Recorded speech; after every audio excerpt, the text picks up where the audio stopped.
Back in the winter of 1883, the Wyoming Territory clenched tight under the grip of ice and wind. It was a cruel hand it dealt, particularly to those who dared scratch a living from its stark, sweeping plains. For Hannah, winter was just another layer of isolation piled onto the grief that had already buried her deep. Her small homestead, nestled in a dip of the land miles from the nearest town, felt like the loneliest place on earth. A single stone chimney clawed at the bruised sky, the only sign of life in a world turned white and silent. Hannah was 28 years old, but the land and the sorrow had aged her beyond her years. Her face was etched with lines that the sun had no hand in drawing, and her eyes held a perpetual, distant ache. She moved through her days like a ghost, tending to the meager chores necessary for survival, splitting wood that offered little warmth, melting snow for water, mending clothes that were threadbare despite her care. Each task was a small act of defiance against the vast, indifferent wilderness and the crushing weight of memory.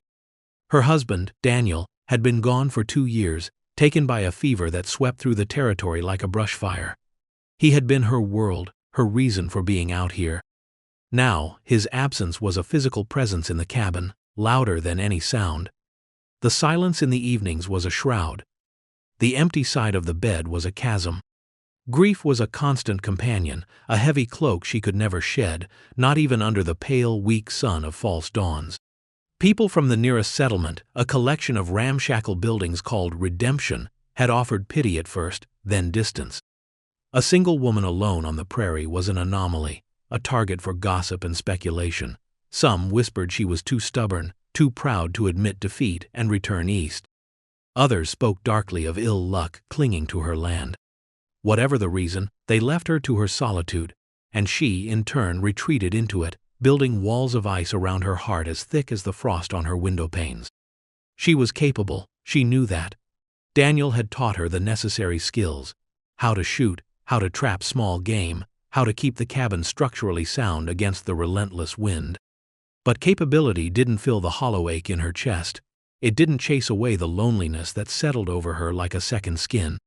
Her life had become a monotonous cycle of survival, devoid of joy, devoid of purpose beyond simply enduring one day to the next.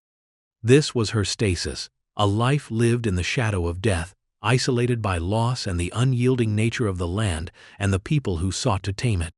She was a figure carved from ice and sorrow, seemingly frozen in time, waiting for an end she couldn't hasten. Then the storm hit. It was a monster of wind and snow, howling down from the mountains with a fury that stripped the land bare and buried it anew. The wind was a living thing, screaming around the cabin, rattling the door, and pushing against the walls, as if intent on tearing it from the earth.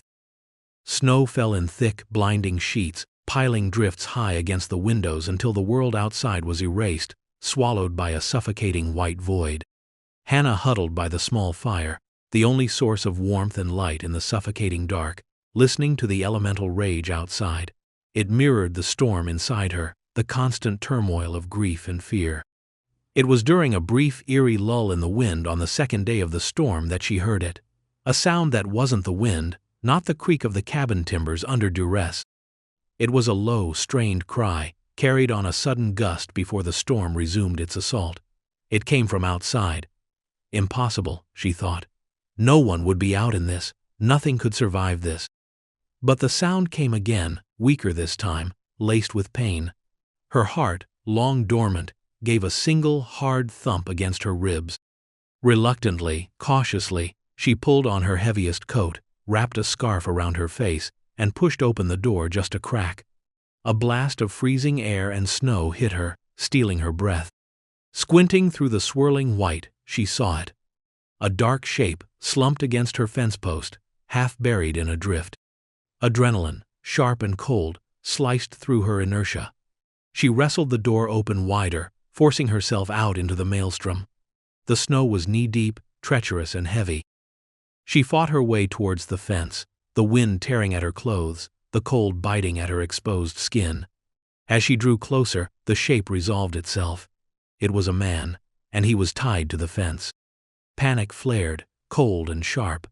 Who would do such a thing? Out here, in this weather? She reached him, hands fumbling at the ropes biting into his wrists. He was a native man, his skin dark against the white snow, his face partially obscured by thick, ice-laden hair and a fur-lined hood pulled low. He was slumped and still, but as her fingers touched the ropes, a low moan escaped his lips. He was alive. She worked frantically, her fingers growing numb. The ropes were stiff with ice, the knots brutal. It took agonizing minutes, straining against the wind and cold, before the last knot gave way. He crumpled forward, and she caught him, his weight surprisingly heavy. He was soaked through, shivering uncontrollably. Fear warred with a sudden, fierce instinct she hadn't felt in years, the urge to protect. Dragging him was impossible through the deep snow. She had to get him back to the cabin. Quickly, she wrapped one of his arms over her shoulder, bracing his weight as best she could, and began the slow, brutal trek back to the door, one agonizing step after another. The wind clawed at them, the snow fought their passage. Every breath burned in her lungs. It felt like carrying a ghost, heavy with the world's sorrow. Finally, blessedly, they reached the cabin door. Getting him inside was another struggle, a tangle of frozen limbs and heavy fabric. She finally managed to pull him over the threshold, slamming the door shut against the storm's fury. He collapsed onto the floor, a heap of frozen misery. She stood over him for a moment, chest heaving, the wind outside still howling its protest. Who was he? Why was he tied to her fence? Fear was a cold knot in her stomach. He was a Comanche, she saw now, features strong and sharp beneath the dirt and weariness. The Comanche were viewed with suspicion, sometimes outright hostility, by the settlers. They were different, spoke a different tongue, lived by different ways. Prejudice ran deep in the territory, a poison in the air. But he was injured, freezing, left for dead. She looked down at him, saw the ragged state of his clothing, the cuts and bruises she could make out even through the dirt. Humanity, a fragile thing she thought grief had extinguished, flickered to life. She couldn't leave him there to die on her floor. Hesitantly, she knelt beside him. She carefully removed his icy outer layers, revealing simpler buckskin clothing beneath, also wet. His skin was like ice. She dragged him closer to the fire, stoked it high, and fetched blankets, wrapping him tightly. He shivered violently, teeth chattering. He was bleeding from a nasty cut on his forehead, and his ankle looked swollen and twisted. She worked methodically, forcing down the fear and the ingrained prejudice. She cleaned his wound as best she could with warm water, bandaged it with strips of clean cloth. She gently tried to examine his ankle, earning a sharp intake of breath and a tightening of his jaw. Though he made no sound, it was likely broken. He watched her with eyes that were deep-set and wary, like a trapped animal. There was no gratitude in them, only caution and pain. He didn't speak, and neither did she. What words could they share? A Comanche man and a white widow, brought together by the cruelty of the storm and the unknown cruelty of those who had left him for dead. The silence between them was thick with unspoken questions, with mistrust as palpable as the cold seeping in from the walls. Hours passed in silence, broken only by the roar of the fire and the relentless shriek of the wind outside. Hannah sat across the room, watching him, her shotgun propped within easy reach. He slept fitfully, sometimes moaning in pain, sometimes muttering words in a language she didn't understand. In these moments, he seemed less threatening, just a man brought low by suffering. When he woke properly, the wariness was back in his eyes. He pushed himself up, wincing, and scanned the cabin. He saw the rifle, saw her watching him, and his jaw tightened. She decided to try. "Water," she said, holding up a tin cup. He watched her for a long moment, his dark eyes searching hers. Then, slowly, he nodded. She brought him the cup. He took it with a hand that trembled slightly, his fingers brushing hers. The brief contact sent a jolt through her, a strange awareness of another living person in her solitary world. He drank slowly, watching her over the rim of the cup. "Thank you," he said finally, his voice rough and low, the word heavily accented but clear. It was the first word spoken in the cabin in days that wasn't addressed to herself or a memory. It startled her. She hadn't expected him to speak English. "Who tied you?" she asked, her voice husky from disuse. He hesitated, his gaze flickering away. "White eyes," he said simply, a bitterness in the two words that spoke volumes. "They called me outcast, animal." "Why?" Another pause. He looked back at her, his eyes holding a deep, weary sadness. "My spirit was not theirs," he said. It made little sense to her, a cryptic answer that raised more questions than it answered. She didn't press. Practicalities were easier to face than mysteries or the complex, dangerous currents of prejudice and culture. "Your ankle," she said, gesturing. "It is broken, I think." He nodded, testing it gently and hissing through his teeth. "Yes, bad break." "I can splint it," she offered hesitantly, "but I am no doctor." He looked at her, a flicker of something unreadable in his eyes. "You did not leave me," he said, stating a fact. "It is not in my nature to leave a soul to the storm," she replied, feeling a surprising stubbornness rise within her. "Not in nature of White Eyes I have known," he murmured, almost to himself. She felt a prickle of defensiveness. "Not all are the same," she said stiffly. He gave a small, humorless smile. "Nor all Comanche." He was right, of course. The blanket of mistrust and prejudice was thick, woven from the actions of both sides. But here, in the small cabin, cut off from the world by the storm, the lines blurred slightly. They were simply two people, one injured and vulnerable, the other weary and alone. She splinted his ankle as best she could, fashioning makeshift supports from kindling and binding them tightly with strips of torn sheet. He bore the pain with quiet endurance, his face tight, but making no sound. It was a shared task born of necessity, a small bridge built across the vast gulf between them. The storm continued for another day, trapping them together. The forced proximity, the simple shared act of survival, began to chip away at the walls. He told her his name was Takakota, meaning wind song. She told him hers was Hannah, simple introductions in an extraordinary circumstance. He asked her why she was alone. The question hung in the air for a long time before she answered. "My husband died," she said, her voice flat. 2 years ago, fever." He nodded, silent for a moment. Then, "Loss is a harsh teacher." The simple truth of it, spoken by a stranger, resonated deep within her. She looked at him, really looked at him, and saw not just a Comanche, but a man who had known pain, who had been rejected and left for dead. He, in turn, watched her.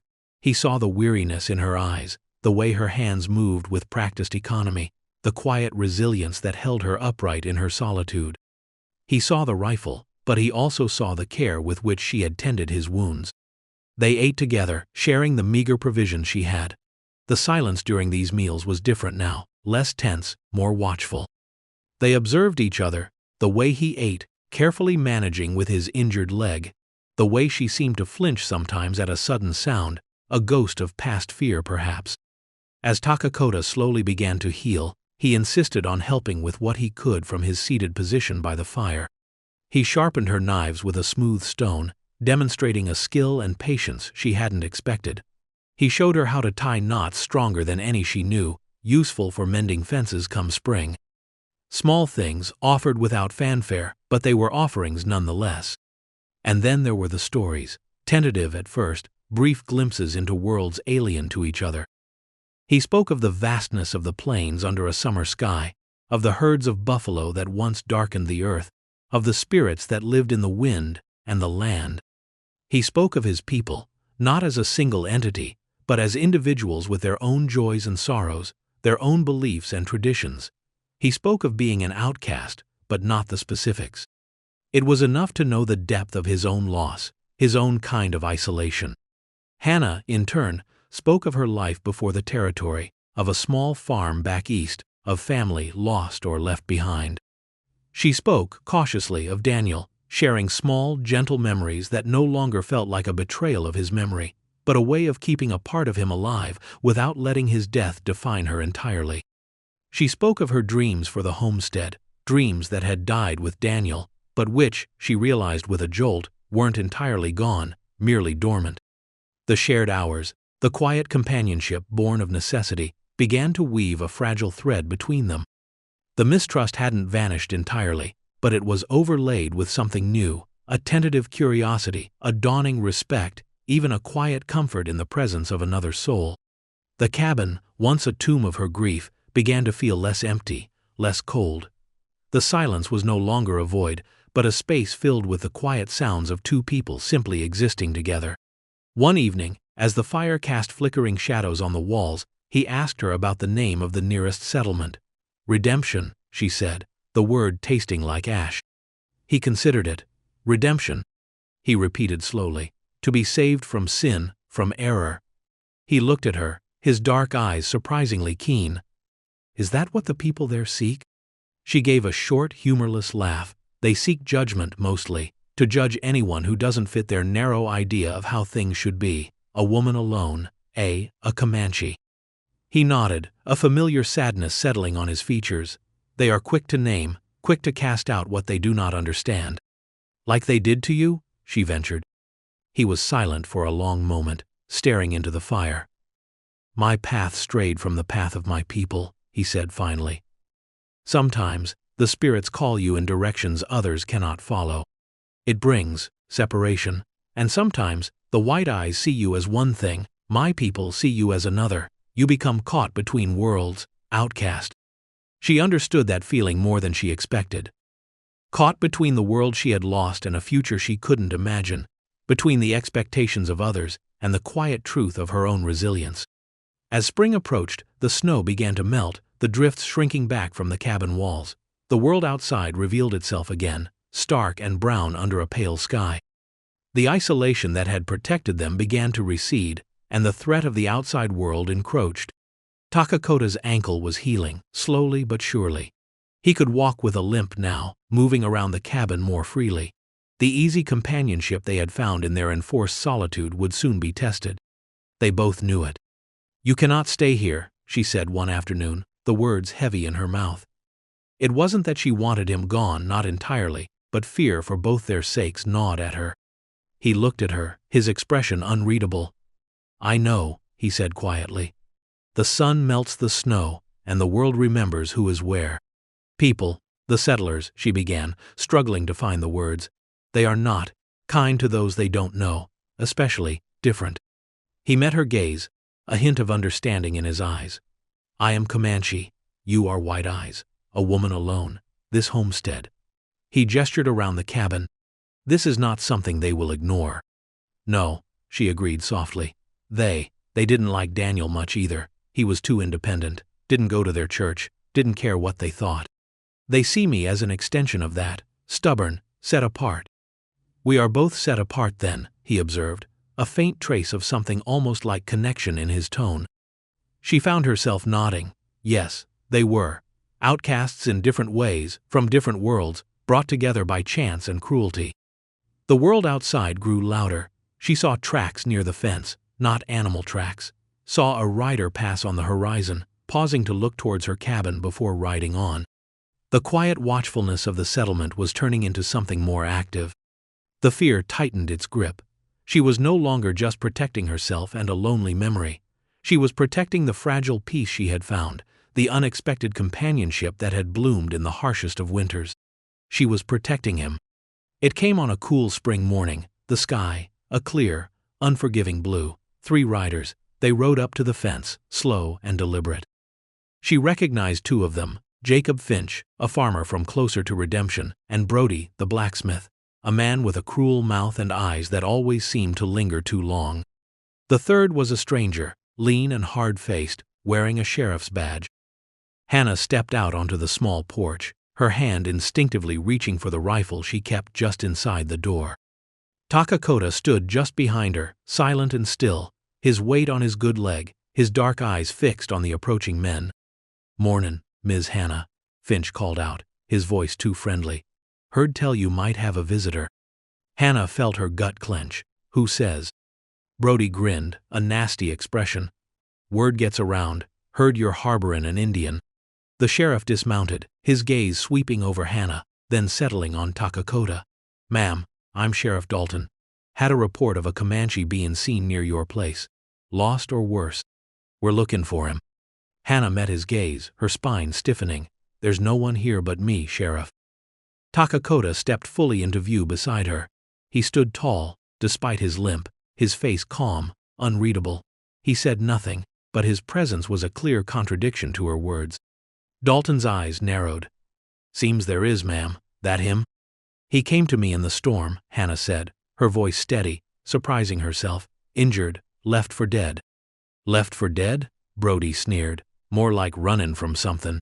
"We heard," Sheriff Dalton said, his voice hardening slightly, "that a Comanche fitting his description was involved in a disagreement up north. Some livestock went missing." "He was tied to my fence," Hannah stated, ignoring the insinuation. "Left to freeze, is that justice?" "Justice ain't for heathens," Brody muttered. Takakota finally spoke, his voice quiet but carrying authority. "I took no livestock. I was set upon by men who did not like my face." Dalton looked from Takakota to Hannah, suspicion plain on his face. "Ma'am, it's not advisable to keep company with him. Folks talk, it ain't safe." "Safe?" Hannah echoed, a bitter laugh escaping her lips. "You think I know safe out here? You think leaving a man to die in a blizzard is safe or right? He needed help, I gave it." "He's a wild Indian," Finch said, shifting nervously. "There's been trouble." "He brought no trouble here," Hannah said firmly. "The trouble arrived with you." She took a step forward, placing herself slightly in front of Takakota. It was a conscious decision, a silent declaration. She was choosing him. Sheriff Dalton studied her face. He saw the determination there, the weariness, but also a flicker of something new, something resolute. He saw the way the Comanche stood behind her, watching him with an unnerving stillness. He saw the rifle just inside the door. "Ma'am," Dalton said slowly, "this is your last chance. Send him out. We'll take him in, sort it out proper." Hannah didn't flinch. "He stays here. He harmed no one on my land. He helped me. He's under my protection." The words were out before she could second-guess them. Protection. The word felt right. Brody snorted. "Your protection? Woman, you got no idea what you're dealing with, or what folks will say." "I know exactly what I'm dealing with," Hannah said, her voice dropping, cold and hard. "And I know what you'll say. I don't care." She looked directly at Brody, then at Finch. "Get off my land, all of you." Dalton paused, weighing the situation. He had 3 men against 2, one of whom was injured. But the woman had grit. The Comanche looked calm, perhaps too calm.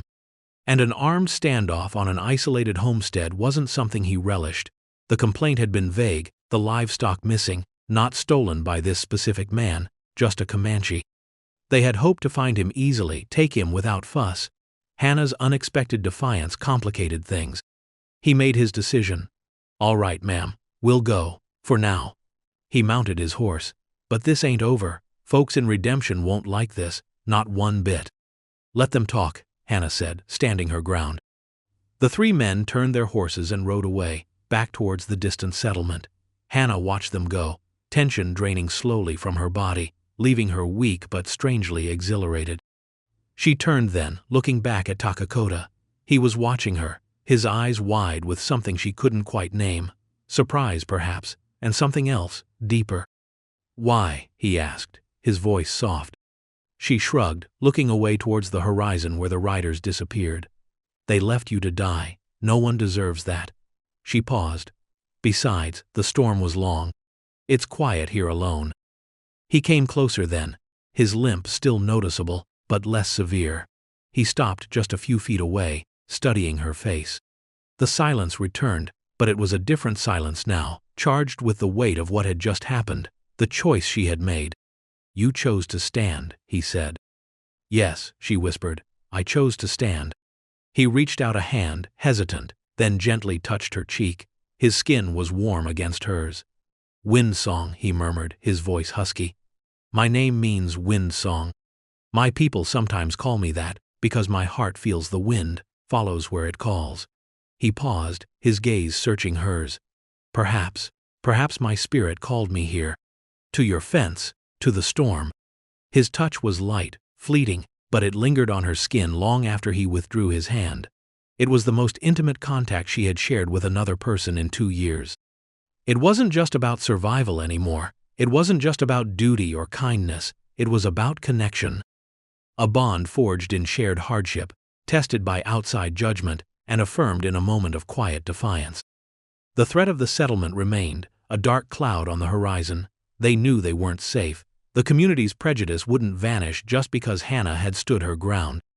Life wouldn't suddenly become easy, but something fundamental had shifted. Takakota stayed. He couldn't leave yet anyway, his ankle still needed time, but neither of them spoke of him leaving anymore. The cabin, once a cage of grief, became a sanctuary for two souls who had found unexpected refuge in each other.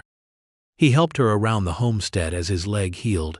He had skills she lacked, knowledge of the land and its ways that went beyond her settler's understanding. He showed her which plants were safe to eat, how to track game more effectively, how to read the subtle signs the weather gave. She, in turn, showed him how to work the small plot of land, how to mend the cabin roof against the coming rains, how to preserve food for the leaner months. They worked side by side, a rhythm developing between them that required few words. The silence that had once been filled with sorrow and mistrust was now often comfortable, sometimes even companionable. They shared meals, not in tense watchfulness, but with the quiet ease of long acquaintance. They talked more, stories flowing easily now, revealing the depths of their pasts, the scars they carried. He spoke of the changing world for his people, the loss of their way of life, the pain of being caught between tradition and the encroaching world of the white eyes. She spoke of the loneliness that had consumed her, the feeling of being utterly lost after Daniel was gone, the fear that the world had nothing left for her. He listened with a quiet intensity, and she felt truly seen for the first time in years. He didn't offer empty platitudes or tell her she needed to move on. He simply acknowledged her pain, validated her experience with a silent understanding that spoke volumes. And she listened to him, to his stories of a world so different from her own, a world of deep connection to the earth and the spirits, a world being systematically dismantled. She saw the pride and the sorrow in his eyes when he spoke of his people, the deep ache of displacement. She saw the strength it took him to carry that burden, to be an outcast from both worlds. The prejudice from redemption didn't disappear. Riders still passed occasionally, their stares hostile. No one from the settlement came near her place anymore, not even for supplies they might have traded for in the past. They were effectively cut off, together. But the isolation no longer felt like a punishment. It felt like a choice, their choice, to be together, in their small, unconventional world, away from the judgment of others. The quiet hope that had flickered to life in the cabin grew stronger with the spring sun. It wasn't a loud, demanding hope, but a gentle, persistent feeling, like the first green shoots pushing through the thawing earth. They had found something unexpected in each other, solace, companionship, and a shared resilience that made the harsh land seem a little less daunting. One evening, sitting by the fire, the spring wind rattling the windows softly, a sound like a gentle song, he turned to her. His dark eyes held a warmth that melted something deep inside her. "Hannah," he said, her name soft on his tongue, "you saved my life." You gave me company," she replied, feeling a blush rise on her cheeks. "You reminded me there was still a world outside the cabin walls." He smiled then, a rare, genuine smile that transformed his face, chasing away the shadows of weariness and pain. "And you reminded me, there is warmth even in the deepest winter, even for an outcast." He reached for her hand, his fingers intertwining with hers. Her heart, which had been so still for so long, beat a slow, steady rhythm against her ribs. It wasn't the wild, dizzying rush of first love, but something quieter, deeper, built on shared pain, mutual respect, and unexpected kindness. It was the slow, steady burning of an enduring fire. They had both been lost, alone in their own ways. She, adrift in a sea of grief. He, cast out from his people and hunted by another. The storm, the prejudice, the isolation, these external forces had not broken them, but forged them together. The future was uncertain. The territory was still wild, the people still quick to judge, but they wouldn't face it alone. On her small homestead, miles from anywhere, surrounded by the vast, indifferent prairie, Hannah and Takakota had found a second chance, not for a life free from hardship, but for a life shared. A life where the silence was filled with quiet understanding, and the harsh winds carried the promise of a future they would build, together, on their own terms.